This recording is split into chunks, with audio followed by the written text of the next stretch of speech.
Aizkraukles novada mācību iestādes gatavojas 1. septembra zinību dienai. Neliela informācija par 1. septembra pasākumiem skolās un pilsētas centrālajā laukumā. Audzēkņus uz 1. septembra svinībām Aizkraukles novada ģimnāzija gaida 9:00, Aizkraukles pirmā vidusskola 9:00, Aizkraukles pilsētas sākuma skola 10:10, Aizkraukles pagasta sākuma skola 9:30, vakara maiņu vidusskola 2 daļās 9:00 un 18:00. Aizkraukles mākslas skola 14:00, Aizkraukles mūzikas skola 14:00. 12:00 visi tiek aicināti uz Aizkraukles pilsētas centrālo laukumu, kur notiks zinību dienas pasākums apaļš ābols bumbierim cep čības. Programmā paredzēts apaļu burbuļu šaus, lielo burbuļu uzpūšana, apaļo kartupeļu prezentācija un kartupeļa tima radošās darbnīcas. Radošās darbnīcas kopā ar Aizkraukles pilsētas bērnu bibliotēku, ziedu velosipēdu un ziedu paklāju radošā darbnīca. Sveiciens visiem zinību dienā!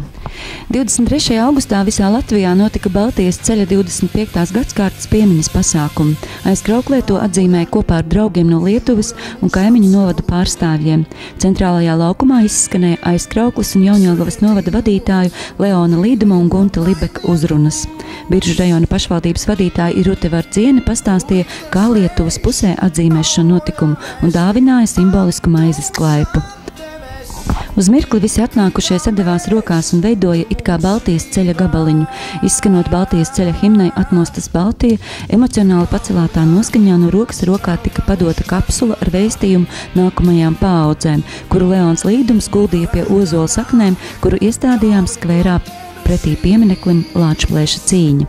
Vēstījumā nākamajām paaudzēm tika teikts: Baltijas ceļš bija nozīmīgs tautas emocionālās vienotības un kolektīvās atmiņas veidotājs.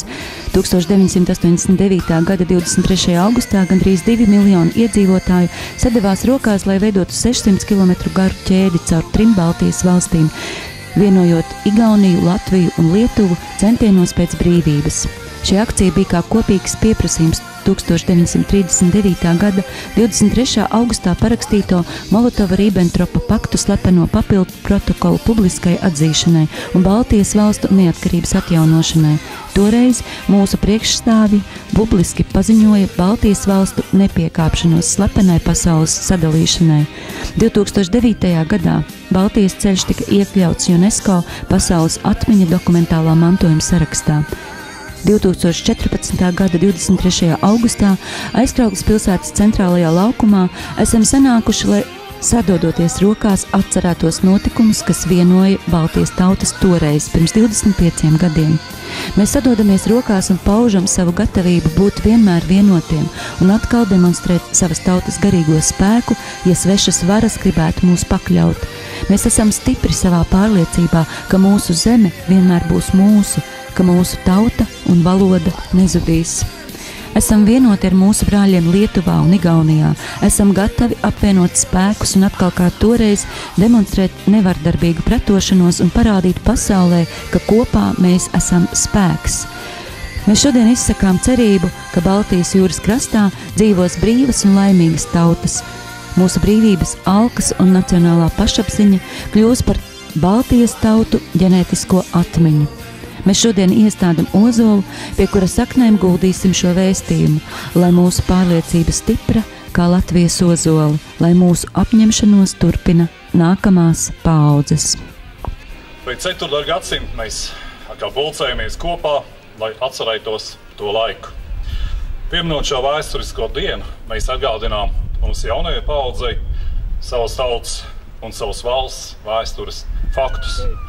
Ikvienam tie jāzina, tas veido un stiprina dzimtenes mīlestību un vairo atbildību par to.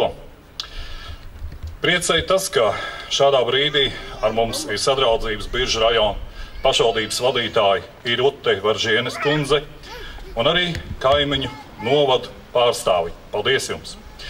Tas apliecina to, ka mēs esam kopā ne tikai darbā, svētkos, bet arī mūsu tautām nozīmīgos vēsturiskos piemiņas brīžos, apliecinot Baltijas valstu vienotību. Mūsu vienotība stiprinās it īpaši tajos brīžos, kad pastiprinās draudi mūsu valstīm.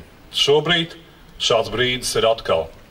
Tāpēc mums jābūt garā stipriem, pārliecībā vienotiem un gataviem saglabāt savu neatkarību. Kā uzsvēra Eiroparlamenta deputāts Ārtis Pabriks, šobrīd brīvību uztveram galvenokārt caur savu ego. Taču tas nav tālredzīgi, un mums vēl jāmainās pašiem, lai atgūtu atmodas laika vilkmi un kļūtu par nobriedušu un pašpārliecinātu nāciju. Skaidrs ir viens, ka Baltijas ceļš ar zelta burtiem ir ierakstīts Latvijas, Baltijas un pasaules vēsturei, kas spilgti apliecināja miermīlību un vienotību, tautu vēlmi pēc neatkarības. No tobrīd Latvijā dzīvojošiem nepilniem 8 miljoniem iedzīvotāju Baltijas ceļā piedalījās aptuveni 2 miljoni, kas ir 4. daļa Baltijas iedzīvotāju. 1989. gada 23. augusta notikums bija unikāls. Tas bija Baltijas valstu atmodas kulminācijas punkts, kas mainīja daudzu valstu attieksmi pret padomju režīmu un Baltijas valstīm. Tādēļ es atļaušos teikt, ka Baltijas ceļš mainīja pasauli. Paldies! Aču! Sveicināti klātesošie! Esiet sveicināti bijušie tautfrontieši. Laiks ir aiztecējis, 25 gadi pagājuši no tiem notikumiem, kad mēs visi atsaucāmies Tautas frontes aicinājuma akcijai Baltijas ceļam, sēdāmies autobusos, kurus mums organizēja Tautas frontes grupas, iestādes. Šī nebija pirmā akcija, kur mums bija jāpiedalās, jo mums nepārtraukti bija dažādas demonstrācijas pasākumi, bet šī bija visgrandiozākā un lielākā. Tā bija 3 Baltijas valstu, toreiz Republiku, Tautas fronte organizēta akcija, kurā piedalījās tiešām šis te lielais cilvēku skaits un izveidoja šo ķēdi no Viļņas līdz Tallinai. Tiešām šī akcija palika vēsturē, jo ievērojami pievērsa starptautisko uzmanību un Baltijas valstu situācija. Baltijas valstu toreiz Republiku Tautas frontes bija Padomju Savienībā vadošās, kas cīnījās par demokrātijas, brīvības, vienlīdzības un tiesiskuma principiem un lēnām drupināja šo padomju iekārtu. Pēc tam jau bija mums pēc gada arī liesmojošo ugunskura Baltijas ceļš, kad mēs diezgan no lielām bailēm braucām uz turieni, vai mūs ļaus to piedalīties, jo bija puča laiks. Bet šis Baltijas ceļa pasākums mums visiem, protams, ir palicis atmiņā kā tiešām pacilājošs un grandios. Pēc tam jau šādas te rokās sadošanās akcijas ir atkārtotas pasaulē, jo mūsu piemērs tiešām bija iedvesmojošs. Es gribētu vēlēt visiem paturēt atmiņā šo laiku un vēlēt arī tagad visiem labu veselību bijušiem tautsfrontiešiem.